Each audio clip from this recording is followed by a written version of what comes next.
Degas painted in every medium, but he's probably best known for his pastel painting. Pastels probably first came into existence through accident, like most things, as charcoal sticks on the fire, and I should imagine early man discovered with the rain-washed colours, earth colours, red, ochre, yellow ochre and so on, out of the earth, the umbers and many colours, probably rolled them up, may have wee-weed on them, probably, rolled them into little cigar shapes and draw little pictures on caves and things. So pastels in that sense have probably been here for God knows millions of years. But then, according to history, let's say it was on paper, 15th century, and it wasn't developed until really Rosalba Carrera came in the 18th century and made them as famous as they are now. She had an enormous, I mean really a staggering, fantastic effect, speaking artistically, being of course Venetian, steeped in the Venetian tradition. She came to Paris and was a wow. I mean, it's the only way you can describe it. Everyone went potty to get her work. There was a whole schools of pastelists after her.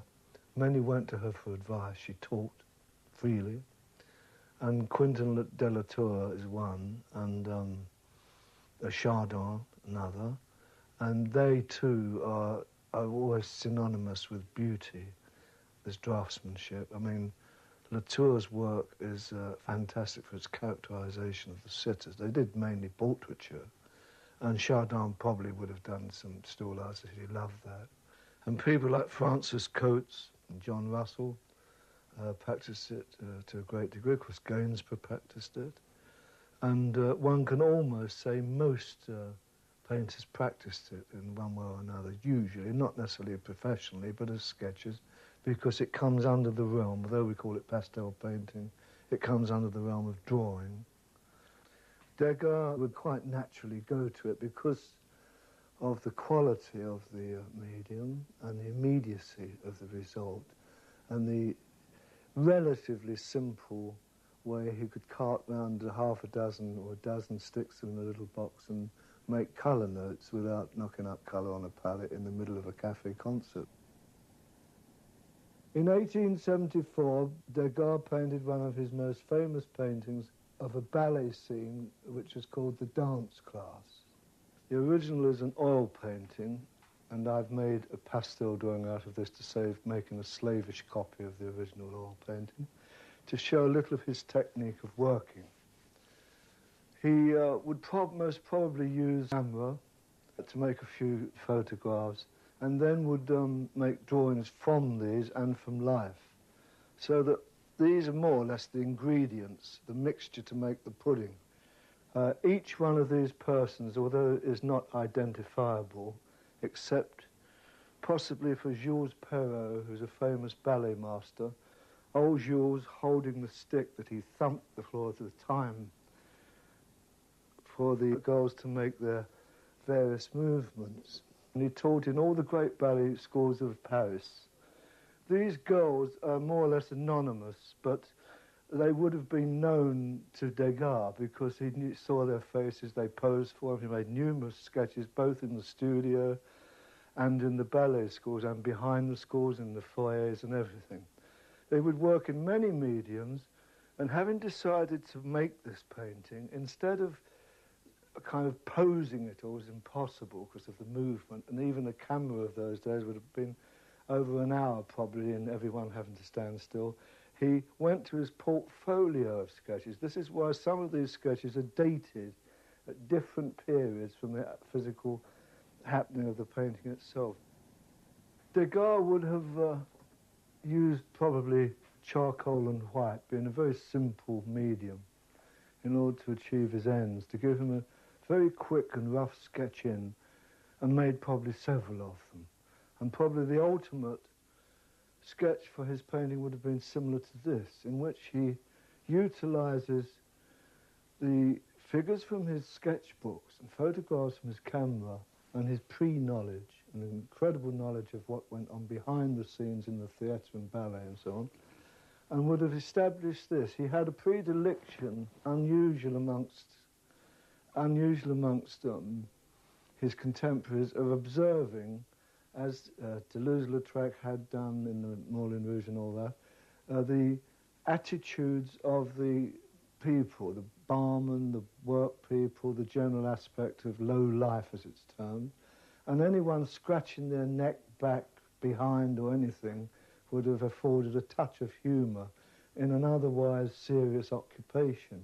And quite obviously in a dance class, I personally have never been in one, too fat probably, but they would have a kind of boredom, and you can imagine well into the afternoon after a hard day's practicing how this sweat and tears and so on, and the little girls would sit discomforted in the corners of rooms discussing their boyfriends or whatever, and there's a girl here scratching her back, and this lady here taking more or less an interest in Jules, who's talking to the girl here describing how badly she's just pirouetted or something. And so the whole thing has this kind of laconic attitude of the late afternoon where people are pretty fed up with everything and wish they could go home.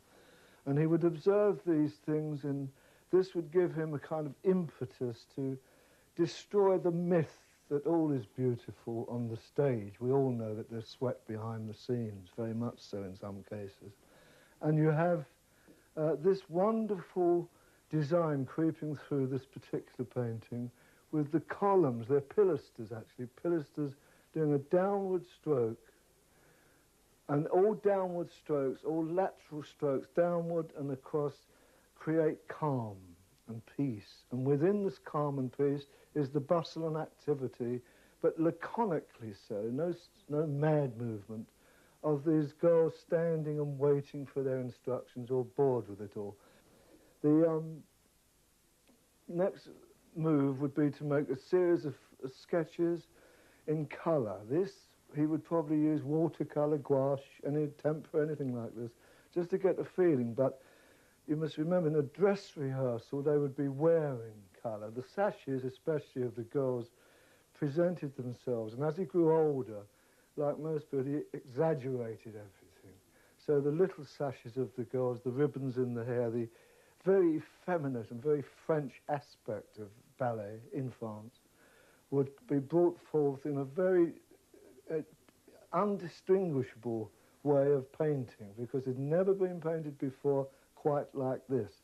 In the early ballet paintings, 17th century and so on, they emphasised more on the movement and the what we could call the attenuated form in the sense of the way they drew. But Degas realised that with pastel especially, he would have the chance of giving the vibrancy of movement, the flickering momentary touches, dashes of colour in amongst the flower of all the tulle and dresses of the girls, which were in themselves probably quite tatty and sweat-stained, but they look extremely beautiful in a painting. From the sketch we made previously, this is another drawing taken from that, on pale yellow paper mounted on board, which should have a coarse surface to take up the pigment of pastels. And this is depicting Degas' own personal technique of applying tempera or gouache, poster colour, first, before the application of pastel. The reason for this is, if it's followed through scientifically and you've used what we call the Venetian technique in painting, in pastel, you have warm colours under cold, cold colours under warm, which gives the vibrancy apart from the impasto created by the pastel itself. So he would give successive applications of pastel, fixing, more application, fixing, so on until he was satisfied with his work. I can't work in the scale he works because one needs quite a large piece of paper. And so I've reduced the whole thing down. His own pastels are enormous, many of them are of great size, but it would be sufficient to show his technique. It's best to always keep the pastels covered, to keep away damp. Select a few colours at first. Now, as he's working, he would be aware of the light itself. And the light in this painting is coming from here, because the window here tells you there's a window here probably, and the light's coming here. So bearing this in mind, as Turner would in his skies or whatever, he knows that the white is coming at the backs of everything.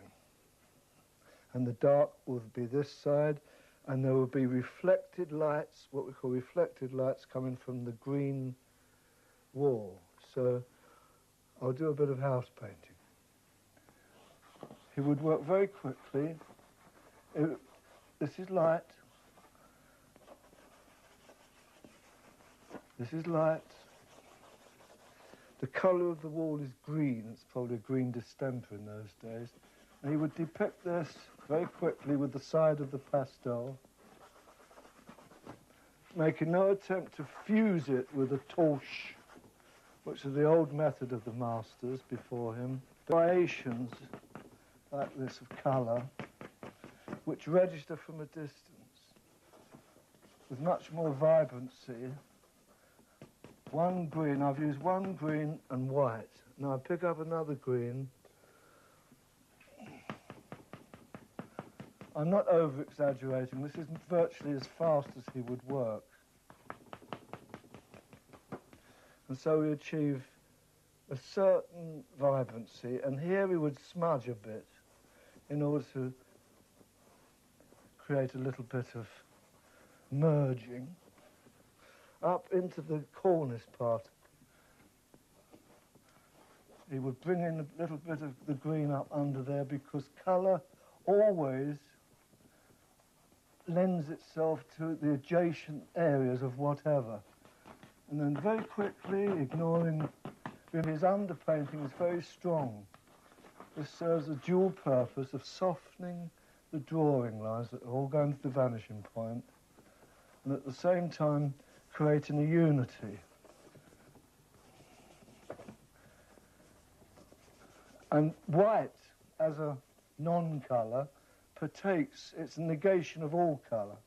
It would partake very happily any colour around it. He'd step back, see what he'd done, shudder, go forward again, and liven it up a bit. He was well aware of the value of relative gold against white and green, and the entablature here has probably got gold leaf on it in the original building. And following his lines down, he would put a few touches of ochre, gold ochre, very appropriately named, to depict the light that is caught, and then a little higher light to emphasize that, knowing that back from the picture, these touches would, we hope, register as a light. And then don't worry if pastel is always breaking, doesn't matter how careful you are. They're always handy. Put them in a little tin box and be grateful you've got them. They always come in usually very precious little pieces at the end of the day you pick up, and you're glad you didn't throw them into the waste basket. And then the girl here has a green sash. And he would want very much aesthetically to bring this green through the picture. So he'd treat this little girl to a bit of green, and so on throughout the picture. And in the same effect, this girl has this red on the hair and the lip. So he would tick, tick, tick through, and I believe there's a figure here where he actually puts a little green sash on her. Sorry, a little red sash on there, and a little red jersey on the old chap. I put in these in pure colour to show how they're carried through. At this stage, he would have fixed this, just to hold it, to give him chance to draw on top of this. I'll now raise the easel a little.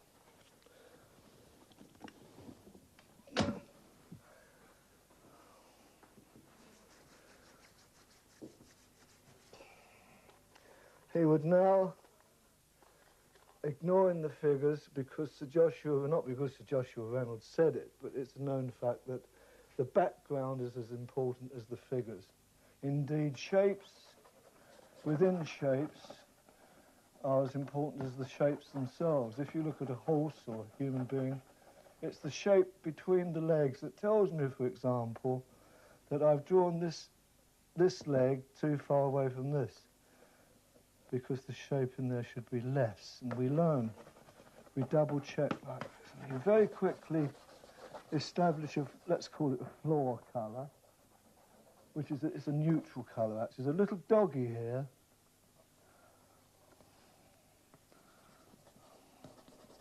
And these dark accents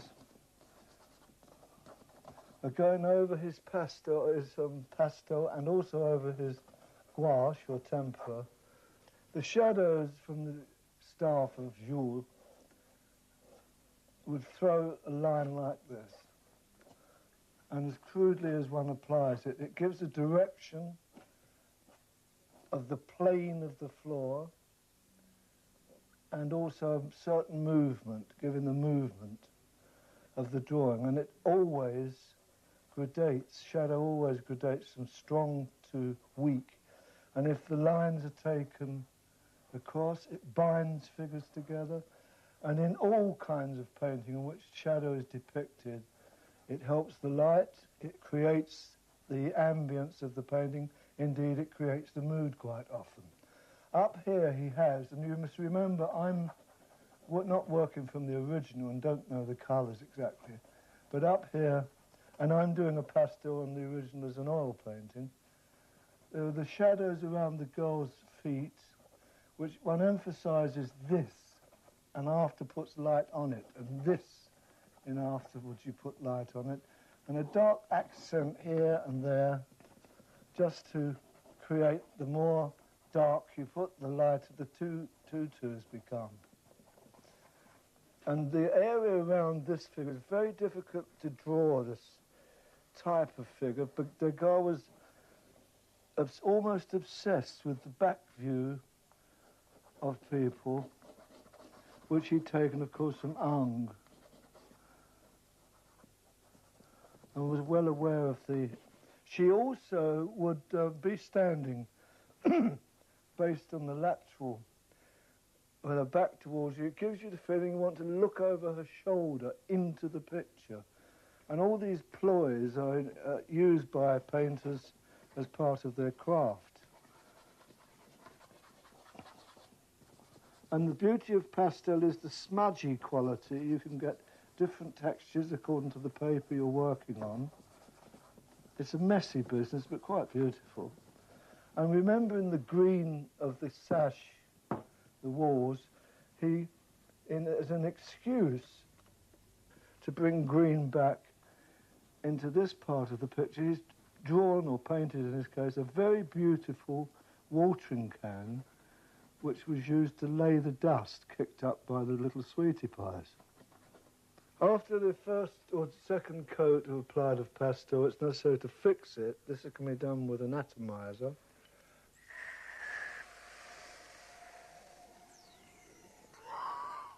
All over, and this dries extremely quickly. As this painting has been fixed, it gives you a chance to redraw. So with a little charcoal, it's possible to make a few marks here and there to redraw it slowly and check the drawing. And in pastel, one must realise that the vibrancy of it is soon lost. It's necessary at some stage to think shoes. I will draw all the shoes. So you pick up a little shoe colour. These little marks will register eventually. Bring in little bits of drawing in. Having got the shoe colour, we'll call it, we now use it as a lip colour. Put in little bits of lipstick on the ladies, which is a delightful occupation. Or taking it off's better. Oh, sorry about that, Jules. Little ticks here and there. And surprisingly enough, they will register. Having licked them and chewed them, and looked round for other possible traces of red, you remember that there would be colour in the cheeks, so we will give a little smudge there to give her a little colour, and a little warmth where the fleshy part comes, a little drawing where the hand is, a little realisation of the foreshortening of the arm. There's a piece of red goes down there in the fan. All these little pieces echo. We go back onto the jersey, over on the little piece of red on the lady here, a little warmth under her face. There's a lady behind her, the lady here. Now all these warmths are opposing the cool lights, the coolth. So a blue haze is whispered around the areas going away from us into the wall, and all these will register as aerial perspective around figures. And in the process, by natural selection almost, it creates an aerial perspective, a mystery and a smoothness and a roughness and a softness and a hardness. So you get textural differentiation and a kind of alternation, which is, depending upon the artist, creates the mood and mystery of the picture.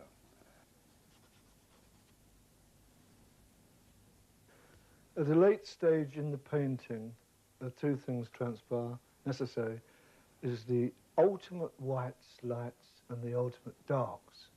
I've indicated some of the whites on the tutus.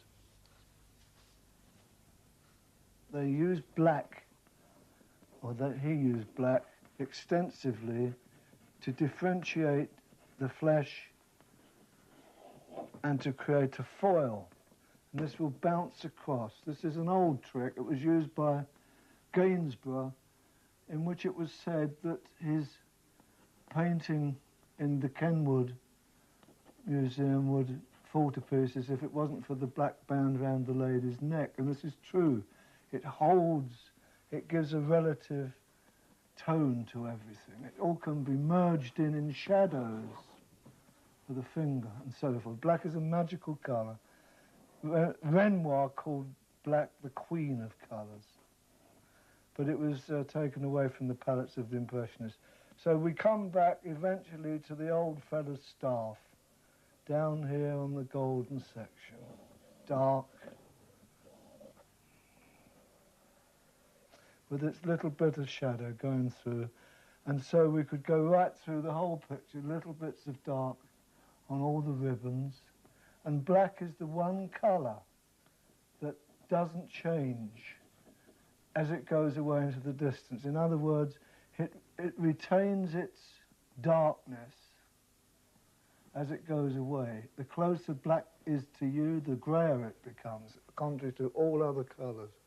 And it's an exquisite colour of its kind. And just a few little touches here and there, redrawing, recreating, until the painting is finished.